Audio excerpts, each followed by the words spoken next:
Bismillahirrahmanirrahim.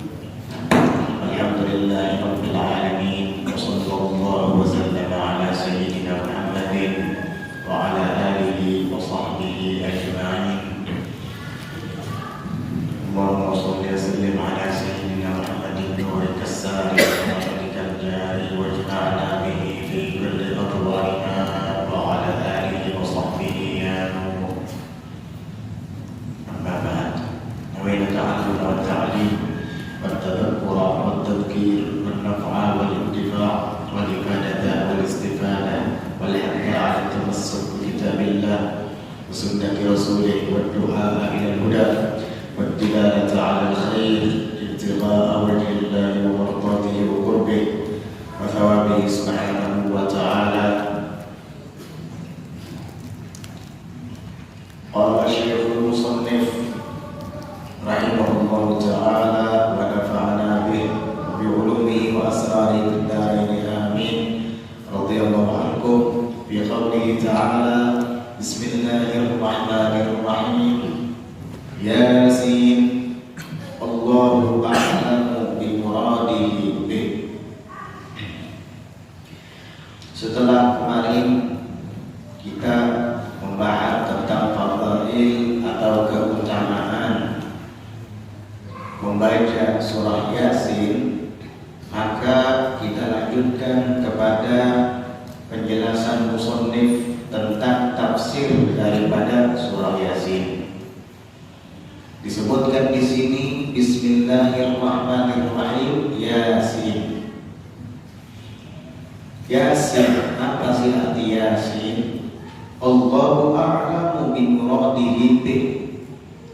Kata beliau, Allah a'lam, Allah lebih mengetahui bi muradihi bih, dengan kehendaknya bihi, dengan kalimat atau kata-kata Yasin tersebut. Artinya musannif tidak ingin menjelaskan tentang maknanya, karena beliau menganggap ini termasuk daripada ayat-ayat yang mutasyabihah, sehingga tidak ada yang tahu artinya kecuali Allah. Nah, ini lebih selamat, lebih aslam, lebih aman, kata para ulama, daripada kita mentafsirkannya. Sehingga kebanyakan al-huruful muqatta'ah, ayat-ayat yang berbentuk potongan-potongan huruf, itu jarang ditafsirkan oleh para ahli tafsir, seperti Ha Mim Ain Shad, Kaf Ha Ya Ain Shad, apalagi Alif Lam Mim, Alif Lam Ra. Itu semua namanya ayat yang berbentuk al-huruful muqatta'ah, huruf potongan huruf-huruf. Nah, ini oleh sebagian ulama dianggap termasuk daripada ayat yang mutasyabihah, yang tidak ada yang mengetahui maknanya kecuali Allah Subhanahu wa ta'ala. Sehingga mereka lebih memilih untuk tafwid. Apa itu tafwid? Menyerahkan maknanya kepada Allah Subhanahu wa ta'ala. Tetapi tidak sedikit pula di antara ahli tafsir yang menjelaskan tentang makna daripada kalimat-kalimat tersebut. Seperti yang disebutkan di dalam Hasyiatus Shawi, kata beliau, disebutkan di sini,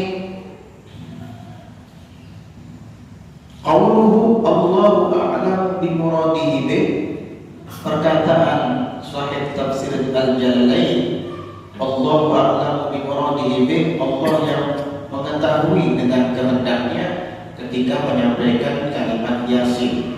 Cukup Allah yang tahu, kita tidak usah lancar untuk membahasnya. Kata beliau, hadza ahadu aqwalin fi tafsiril hurufil muqatta'ah. Ini adalah satu di antara sekian banyak pendapat mengenai tafsir huruf-huruf yang terputus-putus.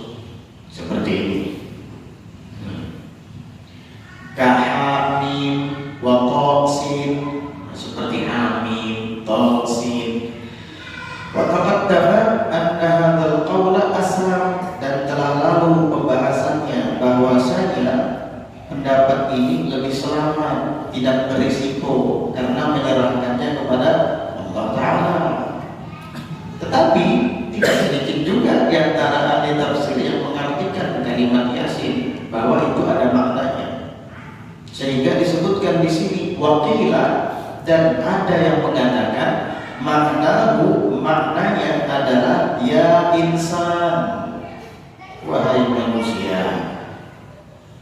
Wa asluhu, dan asalnya sebelum menjadi kalimat Yasin adalah ya unaisin. Unaisin itu tasdirnya insan. Insan kalau dirubah sifatnya menjadi isim yang musaqqar, maka bunyinya adalah unaisin. Itu dalam bahasa Arab. Faktusira ala syatrihi likadratin nida'i bih, maka diringkaslah atas sebahagiannya saja karena banyaknya panggilan atau seruan dengan kalimat itu. Kebanyakan kalau kita menyeru dengan ya unaisin, akhirnya dibuang separuhnya, itu kalimat unai, sehingga hanya tersisa yasin. Nah, ini menurut sebuah pendapat. Waqila, dan ada lagi yang mengatakan huwa ismun li Rasulillah sallallahu alaihi wasallam, bahwasanya kalimat Yasin itu adalah nama untuk Rasulullah sallallahu alaihi wasallam, dan itu yang banyak diisyaratkan oleh para ulama adalah nama Rasulullah sallallahu alaihi wasallam. Sehingga sering kita mendengar qasidah salatullah salamullah ala tawa Rasulillah, salatullah salamullah ala Yasin Habibillah. Yasin nama Nabi sallallahu alaihi wasallam. Kebanyakan ulama ahli isyarat, ahli tasawuf itu mengartikan Yasin adalah nama daripada nama-nama Nabi Muhammad sallallahu alaihi wasallam. Kita apabila berziarah ke makam Nabi Hud alaihi salatu wassalam di Hadramaut sana, biasanya ketika mengucap salam kepada Nabi Hud alaihi wa ala nabiyina afdhalus salat wa azka tahiyyati wa taslim, terlebih dahulu kita mengucapkan salam kepada Nabi Muhammad sallallahu alaihi wasallam. Dan di antara sekian banyak ucapan salam yang diperuntukkan kepada Nabi Muhammad sallallahu alaihi wasallam, nama beliau disebut satu persatu. Di antara yang disebut adalah kalimat Yasin. Jadi ketika mengucap salam kepada Nabi Hud, juga kepada Nabi Muhammad, assalatu wassalamu alaika wa ala Yasin. Nah, Yasin masuk di situ. Sehingga banyak juga di antara kita yang menamakan anaknya dengan nama Yasin. Ahmad Yasin, Muhammad Yasin. Karena Yasin itu adalah salah satu di antara sekian banyak nama Nabi kita Muhammad sallallahu alaihi wasallam. Waqila, ada lagi pendapat yang mengatakan Yasin itu adalah ismul Quran, nama Al-Quran. Alhasil, kalau kita sudah paham di antara sekian banyak makna dari kalimat Yasin, mana kira-kira yang paling gampang bagi kita untuk memahami dan mengingatnya? Jika kita lebih nyaman bahwa Yasin itu artinya adalah Nabi Muhammad sallallahu alaihi wasallam, maka ingat ketika nanti membaca surah Yasin, ingat Nabi Muhammad sallallahu alaihi wasallam. Jadi Allah memanggil Nabi Muhammad dengan panggilan Yasin. Nah, ini pentingnya kita belajar tafsir, sehingga ketika kita membaca surah Yasin, kita ingat dengan Nabi Muhammad sallallahu alaihi wasallam, bahwa beliaulah yang dipanggil dan diseru oleh Allah Ta'ala di dalam surah Yasin. Makanya nanti ada sambungannya kan, innaka laminal mursalin. Itu khitab, ajakan bicara kepada Nabi Muhammad sallallahu alaihi wasallam. Innaka, sesungguhnya engkau laminal mursalin, benar-benar termasuk daripada para rasul-rasul yang diutus. Nanti kita lanjutkan. Kemudian ayat berikutnya, wal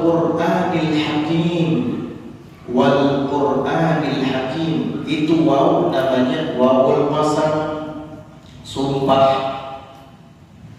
wal Qur'anil Hakim, demi Al-Qur'an yang hakim, yang banyak hikmahnya, yang bijaksana. Al-Quran itu bijaksana karena di dalamnya banyak hikmah-hikmah. Makanya di dalam tafsirnya disebutkan ay al-muhkami bi'ajibin nawdi wa badi'il ma'ani. Al-Quran itu muhkam, diperkuat, diperkokoh, bi'ajibin nawdi, dengan menakjubkan nazamnya. Maksudnya dengan susunan nazam yang menakjubkan, indah. Al-Quran itu susunan kalimatnya indah-indah. Apabila di akhirnya huruf nun, biasanya seterusnya nun, ya kan? Itu dalam bahasa Arab disebut dengan sajak. Dalam bahasa Indonesia ya sajak. Apa namanya? Setiap akhirnya itu kalau mim terus begitu, kayak surah Al-Fatihah. Alhamdulillahirabbil alamin, arrahmanir rahim, maliki yaumiddin, iyyaka na'budu wa iyyaka nasta'in, ihdinas siratal mustaqim. Nun mim. Itu namanya susunan yang indah.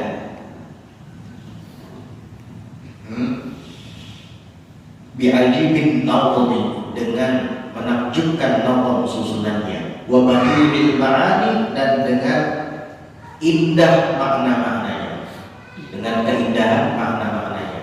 Jadi Al-Quran itu diperkuat dengan nazam susunannya yang menakjubkan, sehingga mudah untuk dibaca dan dihafalkan. Begitu juga indah makna-maknanya. Oleh karenanya tidak ada satu pun di antara makhluk yang bisa menulis atau mengarang seperti Al-Quran ini. Sampai-sampai Allah Subhanahu wa Ta'ala menantang kepada siapapun yang bisa untuk meniru Al-Quran ini. Wa in kuntum fi raibin mimma nazzalna ala abdina fa'tu bi suratin min mithlihi wad'u syuhada'akum min dunillahi in kuntum shadiqin. Jika kalian, kata Allah Ta'ala, meragukan terhadap apa yang kami turunkan kepada hamba kami Nabi Muhammad SAW berupa Al-Quran ini, fa'tu bi suratin min mithlihi, ayo kamu datangkan satu surah saja yang sama dengannya. Wad'u syuhada'akum min dunillah, panggil, ajak saksi-saksi kalian selain daripada Allah Ta'ala, in kuntum shadiqin, jika memang benar kalian terhadap tanggapan kalian itu. Fa in lam taf'alu wa lam taf'alu, jika kalian tidak dapat melakukannya, dan pasti kalian tidak dapat melakukannya, fattaqun nar allati waquduha an-nas wal hijarah, maka takutlah kalian dengan api neraka yang bahan bakarnya itu adalah manusia dan bebatuan. Ini adalah tantangan Allah Ta'ala kepada orang yang meragukan kebenaran Al-Quran. Ayo kamu datangkan kalimat-kalimat yang indah seindah Al-Quran, yang hebat isi kandungan dan maknanya seperti Al-Quran, tapi kalian tidak akan pernah bisa. Itulah Al-Quran. Dari sejak dulu kita masih sekolah TK Al-Quran, kita baca suratul Fatihah, kita baca suratul Baqarah, Alif Lam Mim, itu diulang-ulang sampai kita berusia 10 tahun, 20 tahun, 30, sampai sekarang sudah punya anak, sampai nanti sudah punya cucu, gak pernah bosan. Al-Fatihah itu setiap hari kita ulang-ulangi, gak pernah bosan. Selalu saja jika dibaca itu seolah-olah dia itu adalah selalu baru, selalu aktual kepada orang sekarang, tidak pernah ketinggalan. Padahal umurnya sudah dari sejak diwahyukan kepada Nabi Muhammad SAW sudah 15 abad, ya, sudah 15 abad. tidak pernah bosan siapapun yang membacanya. Bahkan tidak jarang orang yang non-muslim pun ketika mendengarnya terharu. Itulah hebatnya Al-Quran. Al-Muhkam bi'ajibin nawmi wa badi'il ma'ani. Allah bersumpah dengan Al-Quran yang penuh dengan hikmah ini, wal Qur'anil Hakim. Apa isi sumpahnya? Innaka ay ya Muhammadu laminal mursalin. Sesungguhnya engkau itu, yakni wahai Muhammad. Nah ini kan kamu yang dimaksud dalam kalimat innaka, khitab atau mukhatabnya yang diangkat bicara adalah Nabi Muhammad sallallahu alaihi wasallam. Berarti ini sangat serasi dengan makna Yasin tersebut jika diartikan itu adalah nama Nabi Muhammad sallallahu alaihi wasallam. Yasin, wahai Yasin, yakni Nabi Muhammad, demi Al-Quran yang penuh dengan hikmah. Innaka, sesungguhnya engkau, siapa? Wahai Yasin, wahai Muhammad, yaitu Nabi kita Muhammad sallallahu alaihi wasallam, laminal mursalin, benar-benar termasuk daripada para rasul-rasul yang diutus. Ala muta'alliqun bima qablahu. Kalimat ala itu huruf jar. Biasanya huruf jar itu ada ta'alluqnya. Nah, ala di sini kalimatnya atau huruf jar ini muta'alliqun bima qablahu, yaitu berta'alluq, berhubungan dengan kalimat yang sebelumnya, yaitu kalimat al-mursalin. Artinya engkau itu termasuk daripada rasul-rasul yang diutus ala siratin mustaqim, di atas siratin mustaqim, yaitu jalan yang lurus. Engkau tidak sesat, engkau itu utusanku, kata Allah, dan engkau berada di atas jalan yang lurus. Apa sih jalan yang lurus itu? Ay tariqil anbiya'i qablaka, yaitu jalan para nabi-nabi sebelum kamu.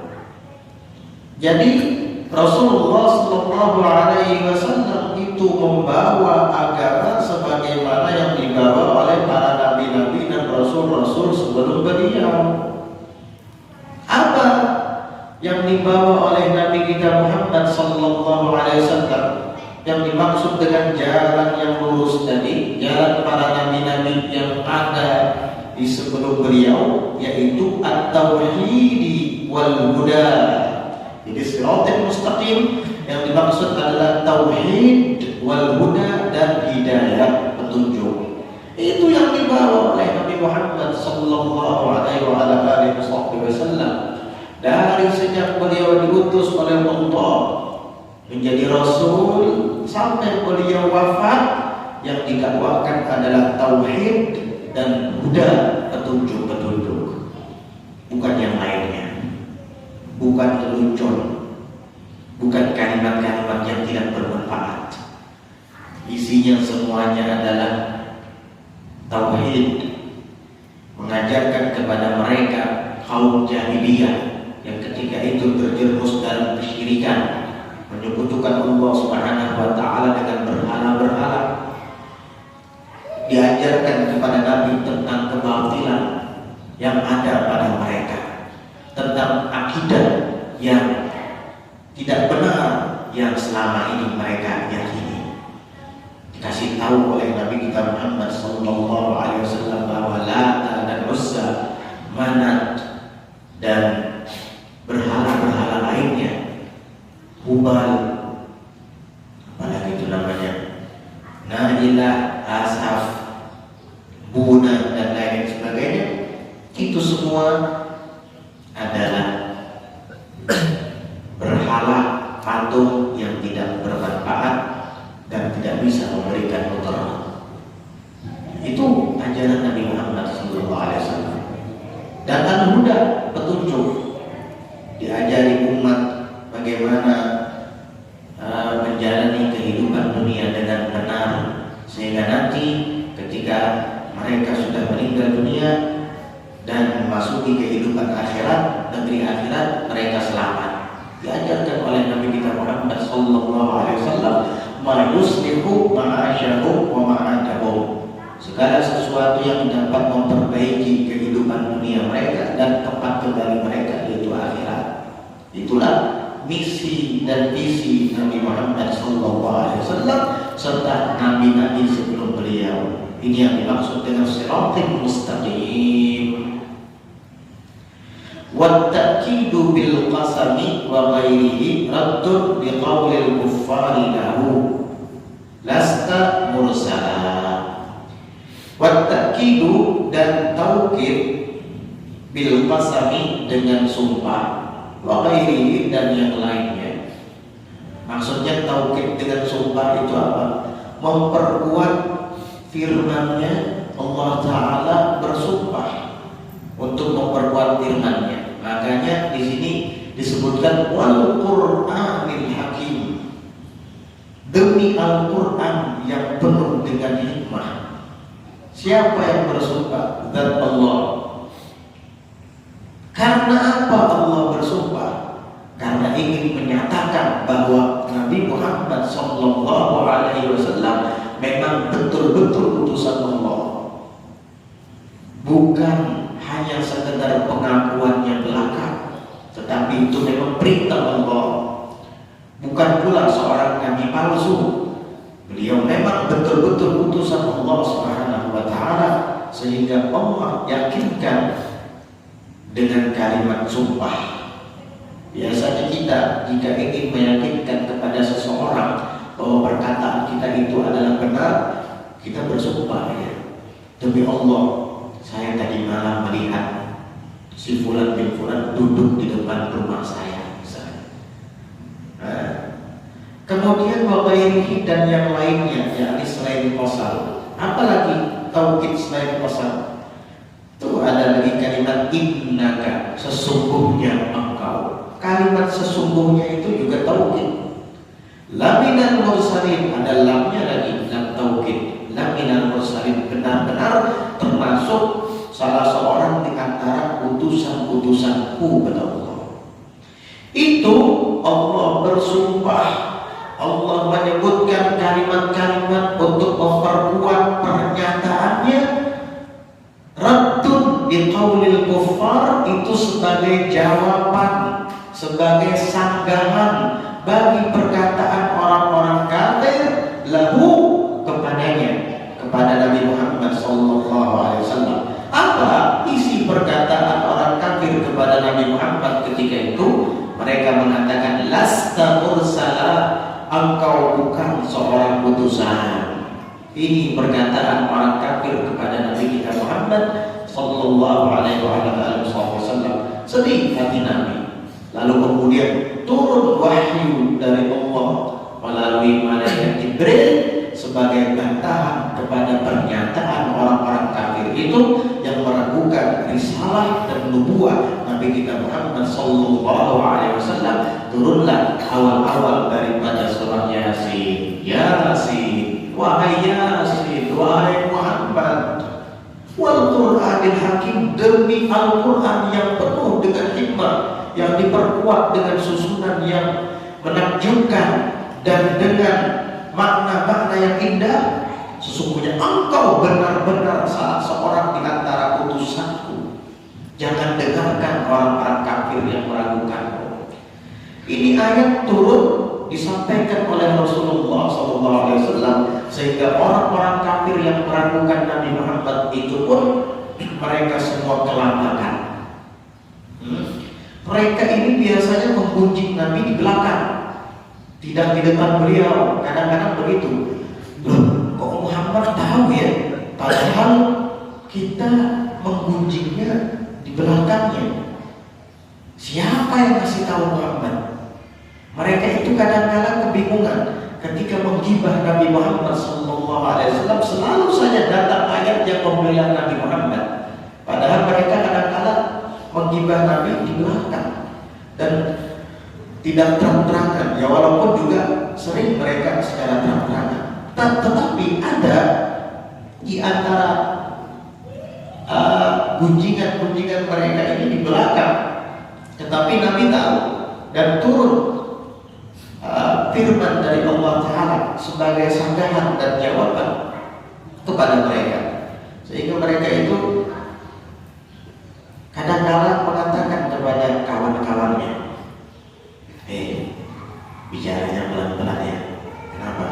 Nanti Tuhan Muhammad mendengar. Kalau Tuhan Muhammad mendengar, nanti dikasih tahu kepada Muhammad, malu lagi nanti kita, permalukan lagi nanti kita. Gara-gara mereka seperti itu, akhirnya Allah Subhanahu wa Ta'ala turunkan firman-Nya, wa asirru qawlakum aw ijharu bih innahu alimun bidzatis sudur. Mereka sudah berbicara pelan, jangan keras-keras ngomongnya, nanti Tuhan Muhammad dengar. Kalau Tuhan Muhammad dengar, akhirnya nanti semua orang tahu bahwa kita membenci Muhammad, malu kita. Pelan-pelan ya. Sudah pelan-pelan bicara, ditegur lagi sama Allah Ta'ala, wa asirru qawlakum aw ijharu bih. Kalian silahkan mau bicara secara rahasia, pelan-pelan, aw ijharu bih, atau dengan suara yang keras. Innahu alimun bidzatis sudur. Sesungguhnya Dia Allah Maha mengetahui dengan apa yang terpendam di dalam dada. Jangan yang keluar dari lisan dan ada bunyi suaranya, yang di dalam dada saja Allah Ta'ala Maha tahu. Kalian belum berbicara, baru berencana untuk berbicara, Allah sudah tahu. Nah ini akhirnya dibela oleh Allah Subhanahu wa Ta'ala, kasihnya Nabi Muhammad sallallahu alaihi wasallam, tanzilal azizir rahim. Tanzilal azizir rahim. Dalam qiraat lain, tanzilul azizir rahim. Ada dua qiraat.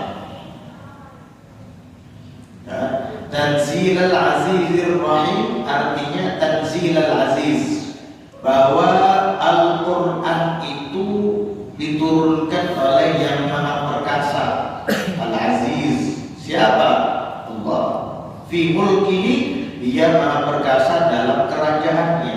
Ar-Rahimi, lagi Maha Penyayang.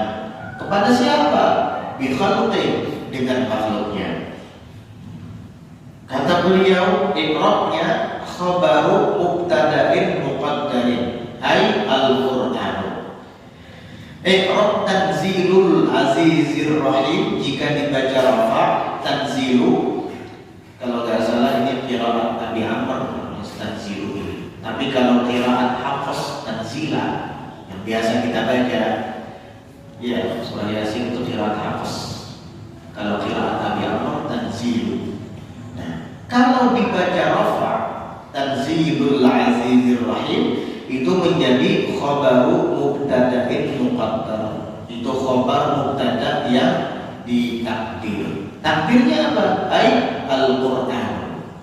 Artinya kalau kita nampakkan takdir mubtada'nya ini, maka bunyinya adalah Al-Qur'anu tanzilul azizir rahim. Al-Quran itu adalah yang diturunkan oleh Allah yang Maha Perkasa, lagi Maha Penyayang.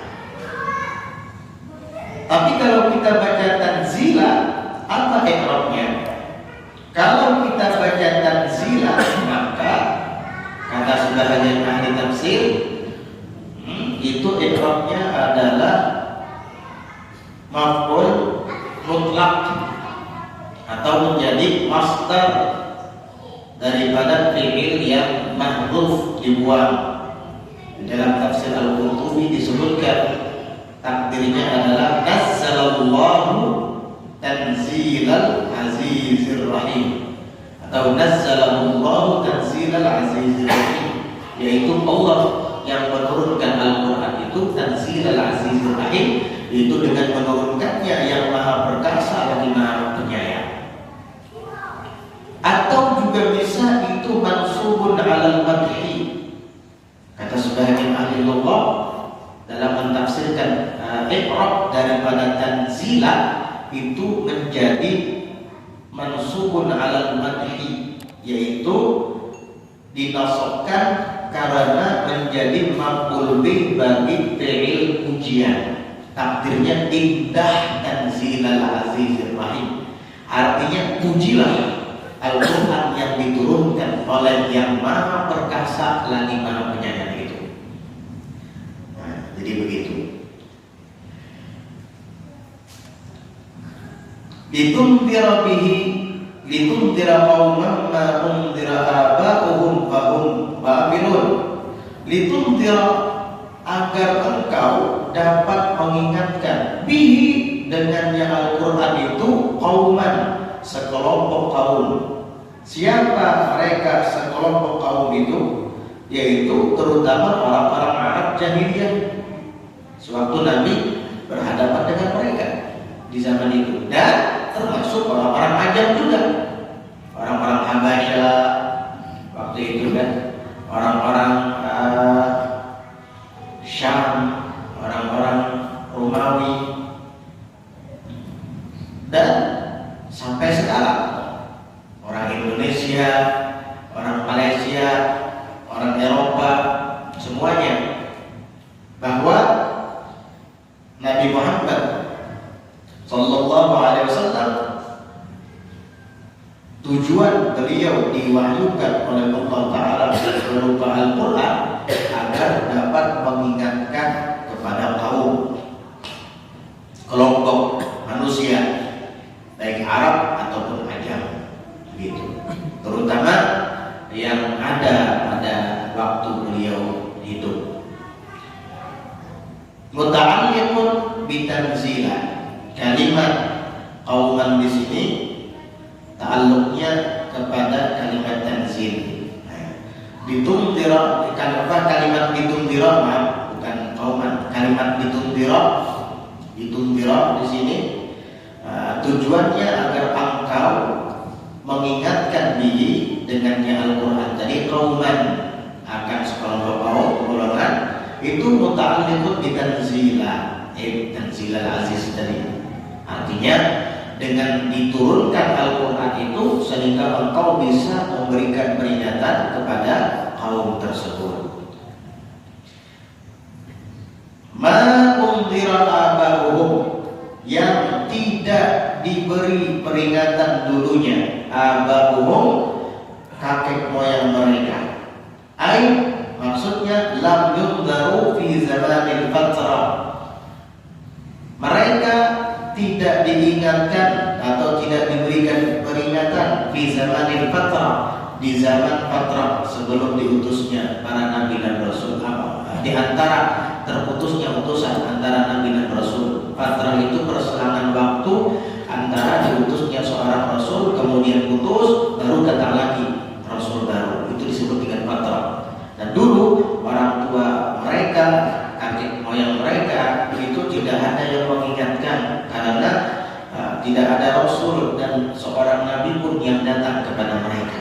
Nah sekarang engkau wahai Muhammad, kata Allah Ta'ala, sudah saya angkat menjadi nabi, sudah saya utus menjadi seorang rasul, maka kamu yang mengingatkan kaum-kaummu dengan peringatan yang dulu tidak pernah diingatkan kepada kakek moyang dan orang tua mereka di zaman fatrah, yaitu perselangan waktu sebelum datangnya para nabi, sebelum diutusnya para nabi. Ashabul fatrah namanya itu. Menurut pendapat yang kuat, alat tahqiq, ashabul fatrah itu selangan. Ada lagi yang mentafsir ashabul fatrah itu macam-macam. Ada lagi yang mengatakan selamat karena firman Allah Subhanahu wa Ta'ala, wa ma kunna nu'adzibuhum hatta wa ma kunna mu'adzibina hatta nab'atha rasula. Wa ma kunna mu'adzibina hatta nab'atha rasula. Dan tidaklah kami mengadab atau menyiksa seseorang atau suatu kelompok golongan sehingga kami mengutus seorang rasul atau utusan. Wa ma kunna mu'adzibina hatta nab'atha rasula. Sedangkan di saat mereka ahlul fatrah itu hidup, seorang utusan atau nabi belum ada yang datang sehingga mereka tersesat di dalam kekufuran mereka. Mereka ini selamat karena tidak ada utusan yang mengingatkan terhadap mereka. Tapi ada tafsirnya juga kalau kita bahas panjang mengenai Ashabul Fatrah. Yang penting di dalam ayat ini Allah Subhanahu wa taala memberitahukan bahwasanya Rasulullah SAW itu diutus kepada kaum sekelompok mereka, orang-orang yang dihadapi oleh beliau ketika itu, dengan mengingatkan mereka sebuah peringatan yang tidak diingatkan terhadap kakek moyang dan orang tua mereka dahulu, lantaran tidak ada seorang utusan yang menyampaikan kepada mereka. Bahwa maka mereka itu, para kaum tadi, ghafilun, lalai anil imani war rusdi, daripada keimanan dan petunjuk kebenaran, lalai daripada keimanan dan kebenaran. Padahal sudah diingatkan oleh Rasulullah SAW bahwa ghafilun, tetapi mereka tetap saja lalai. Sudah diingatkan, tetap saja lalai. Sudah dinasehati, tetap saja tidak mendengarkan.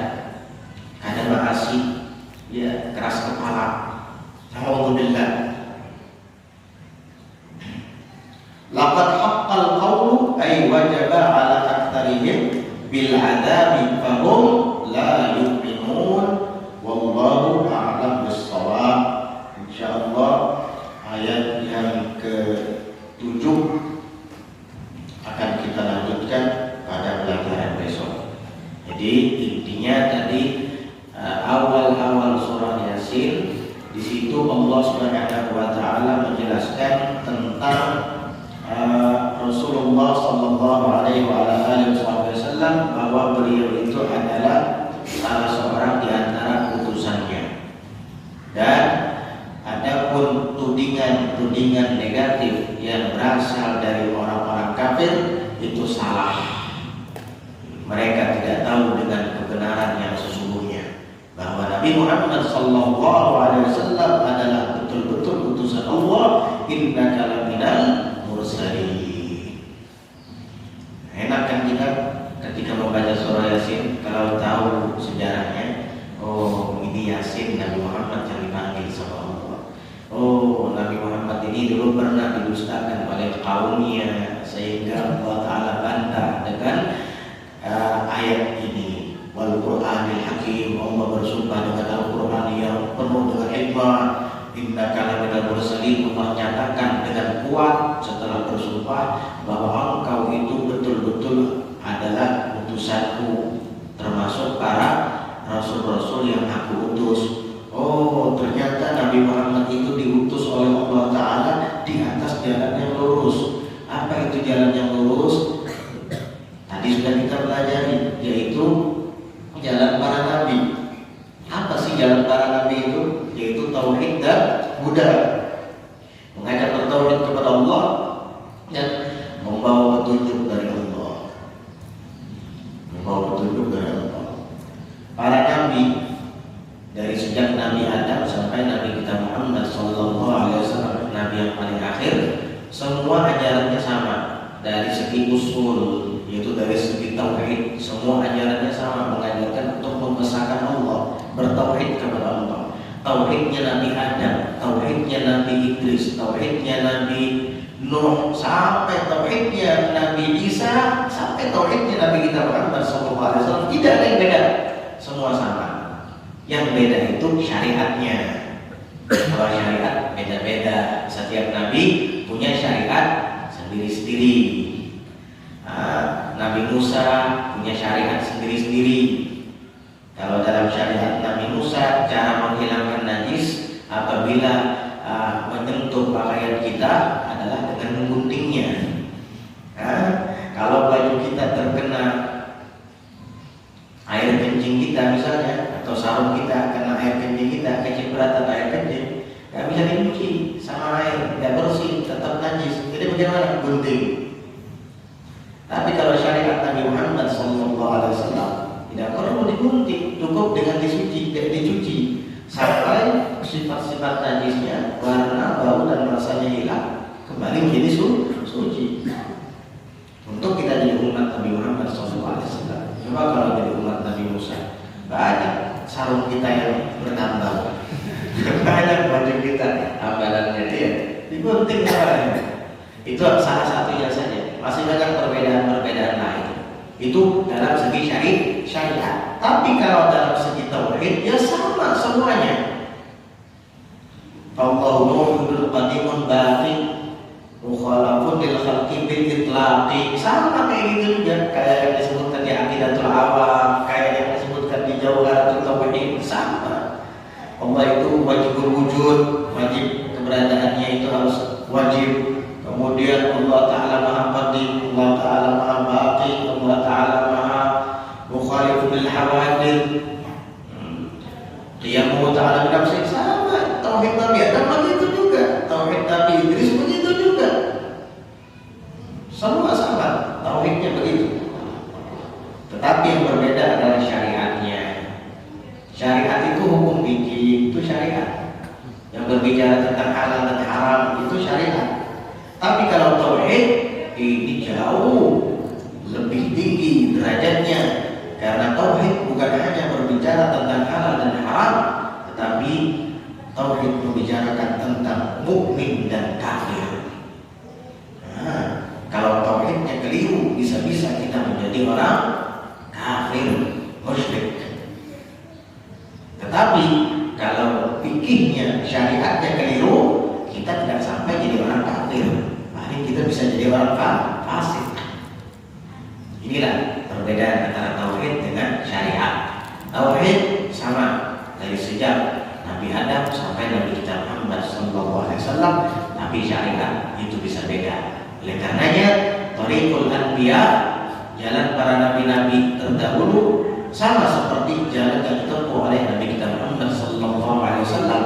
Umat nabi-nabi terdahulu di dalam bertauhid sama seperti kita umat Nabi Muhammad SAW di dalam bertauhid. Tapi kalau di dalam syariat, baru di situ ada perbedaan. Kalau syariat Nabi Muhammad, sholatnya begini-begini, harus ada wudunya dan wudunya begini-begini, misalnya. Syariat Nabi selain Nabi Muhammad ada juga punya sholat, tapi sholatnya mungkin tidak seperti kita. Ya, macam-macam. Kalau dahulu syariat Nabi-Nabi terdahulu tidak boleh sholat kecuali di tempat peribadahan mereka khusus. Tetapi syariat Nabi Muhammad SAW tidak harus seperti itu. Boleh kita sholat di mana tempat asal suci. Ya, fa'ayyuma rajulin min ummati adrakathu sholat falyusalli kaifa syaa. Siapapun di antara umatku kedapatan sholat, maksudnya ketika ada di suatu tempat, waktu sholat sudah masuk, silakan dia sholat di tempat tersebut, di mana saja semaunya, asal suci tempatnya, boleh. Tapi kalau umat Nabi Musa, umat Nabi-Nabi yang lain harus ke tempat peribadahan mereka. Inilah kehebatan umat Nabi Muhammad SAW. Insyaallah kita akan lanjutkan di ayat yang nomor 7 di pelajaran besok. Allahu a'lam bishawab. Waffaqana Allah wa iyyakum lima yuhibbu wa yarda wa yatub 'alaina wa 'alaykum tawbatan nasuha yuzakkina qalban wa jisman wa ruha ala hadhihi ad-din wa ala ma huwa sayyidil habib Allah bin Muhammad sallallahu alaihi wasallam wa ala ma huwa sayyidil habib wa ala rasulus salihun wa amruna salihun wa ala kulli niyatin salihatin jami'atin jamilah bi khairatid dunya wal akhirah wa ila hadratin nabi Muhammad sallallahu alaihi wa alihi wa sahbihi wasallam. Al-Fatihah.